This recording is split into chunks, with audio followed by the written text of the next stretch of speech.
Dhundhar school ये सिर्फ एक नाम नहीं है, ये तो आप समझिए 3 अलग-अलग स्टाइल्स में सुनाई गई एक पूरी कहानी है। तो चलिए आज इसी दिलचस्प दुनिया में थोड़ा घूम कर आते हैं। तो चलिए सीधे मुद्दे पर आते हैं। आज हमारे सामने एक बड़ा सवाल है। क्या आज की इस फास्ट पेस दुनिया में सदियों पुरानी कला को कुछ ही मिनटों में समझा जा सकता है? चलिए पता लगाते हैं। और इस सवाल का जवाब हमें मिलेगा ढूंढाड़ स्कूल ऑफ पेंटिंग की जड़ों में।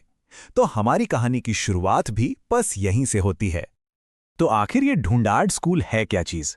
देखिए, इसे ऐसे समझिए कि ये आर्टिस्टिक स्टाइल्स का एक परिवार है जो राजस्थान में खूब फला फूला। इसमें जयपुर, अलवर और उनियारा जैसे सब स्टाइल्स आते हैं।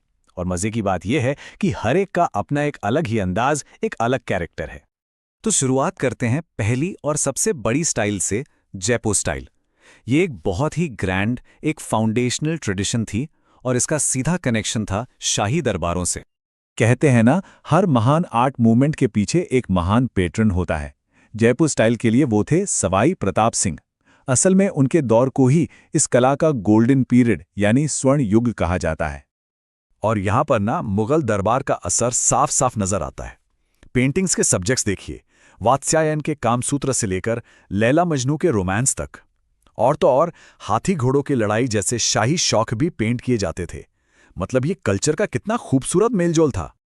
तो फिर जयपुर स्टाइल में ऐसा क्या खास था? वो क्या चीज थी जो इसे दूसरों से अलग बनाती थी? वो था आदमकद पोर्ट्रेट। सोचिए, किसी इंसान के लाइफ साइज यानी असल कद के बराबर पोर्ट्रेट बनाना उस जमाने में ये एक बहुत बहुत बड़ी बात थी। और इसका सबसे बेहतरीन एग्जाम्पल आर्टिस्ट साहिब राम ने बनाया था। उन्होंने ईश्वरी सिंह का एक ऐसा ही पोर्ट्रेट बनाया और समझिए कि इतिहास ही रच दिया। ये पेंटिंग आज भी जयपुर के सिटी पैलेस में मौजूद है। चलिए अब कहानी में एक नया मोड़ आता है। अब हम बात करेंगे अलवर स्टाइल की, और यहां से पैटर्नेज से लेकर सब्जेक्ट मैटर तक सब कुछ बदलने वाला था। एक ड्रामेटिक शिफ्ट। कहानी में एंट्री होती है एक नए प्लेयर की, ईस्ट इंडिया कंपनी। जी हां, अब मुगल इन्फ्लुएंस की जगह अलवर स्टाइल पर ब्रिटिश ईस्ट इंडिया कंपनी का जबरदस्त असर पड़ा और इसने तो आर्ट का पूरा रुख ही मोड़ दिया। और ये बदलाव कोई छोटा मोटा नहीं था। देखिए, जहां जयपुर स्टाइल में शाही दरबार और बड़े बड़े ग्रंथ दिखाए जा रहे थे, वहीं अलवर स्टाइल का फोकस शिफ्ट हो गया नेचर पर। जंगल, बाग बगीचे, यहां तक कि गणिकाओं जैसे सोशल सब्जेक्ट्स भी पेंटिंग्स का हिस्सा बन गए। अलवर स्कूल की एक और खासियत थी मूलचंद और उदयराम जैसे आर्टिस्ट। ये लोग हाथी दांत पर मतलब आइवरी पर इतनी बारीक और डिटेल्ड पेंटिंग करते थे कि यकीन करना मुश्किल हो जाए। ये एक ऐसी स्किल थी जिसने उन्हें एक अलग ही पहचान दी। और अब आते हैं हमारी कहानी की तीसरी स्टाइल पर, उनियारा। इसे आप एक तरह का क्रिएटिव रीमिक्स कह सकते हैं, जो इसने अपने पड़ोसियों से लिया। तो ये उनियारा स्टाइल बना कैसे? असल में ये जगह जयपुर और बूंदी रियासतों के बॉर्डर पर थी, तो जाहिर है यहाँ की कला में दोनों का असर आया। इसने जयपुर का शाही अंदाज लिया और बूंदी की पोएटिक फील, और दोनों को मिलाकर कुछ एकदम नया बना दिया। तो उनियारा के आर्टिस्ट पेंट क्या कर रहे थे? देखिए, उन्होंने 12 मासा जैसे खूबसूरत पोएटिक थीम्स को पेंट किया, जिसमें साल के 12 महीनों के बदलते मूड को दिखाया जाता है।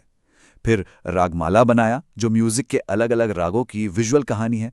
और हाँ, राजाओं के पोर्ट्रेट्स और धार्मिक पेंटिंग्स तो थी ही। लेकिन ये आर्ट स्टाइल्स अपने आप तो नहीं बने, है ना? इनके पीछे थे कुछ कमाल के, बेहद टैलेंटेड आर्टिस्ट्स। तो अब वक्त है उन कलाकारों को जानने का। तो अब इन सारी स्टाइल्स और इन सभी आर्टिस्ट्स की कहानी को एक साथ देखें तो इनकी लेगेसी के बारे में क्या समझ आता है। आखिर में बात यह है कि ढूंढाड़ स्कूल सिर्फ खूबसूरत पेंटिंग्स का कलेक्शन नहीं है, ये तो बदलते हुए समाज का एक आईना है। जयपुर की ग्रैंड मुगल कहानियों से लेकर अलवर की बारीक आइवरी मिनिएचर्स तक, ये आर्ट के जरिए हमें उस दौर के हिस्ट्री की कहानी सुनाता है, कल्चरल चेंज की कहानी। और ये बात हमें वापस हमारे पहले सवाल पर ले आती है, लेकिन एक नए ट्विस्ट के साथ। हमने देखा कि कैसे सदियों तक आर्ट ने कहानियां सुनाई, पर सवाल यह है कि आज की इस डिजिटल दुनिया में आर्ट की इन कहानियों को आगे कौन सुनाएगा? ये एक ऐसा सवाल है जिस पर सोचने की जरूरत है। जयपुर में थे साहिब राम, मोहम्मद शाह, अलवर में जमनादास, सालिग्राम, गुलाम अली, और उनियारा में धीमा, मीरबख्श, ये सिर्फ नाम नहीं है, ये वो क्रिएटिव जीनियस थे जिन्होंने इन स्टाइल्स को वो शक्ल दी जो आज हम देखते हैं।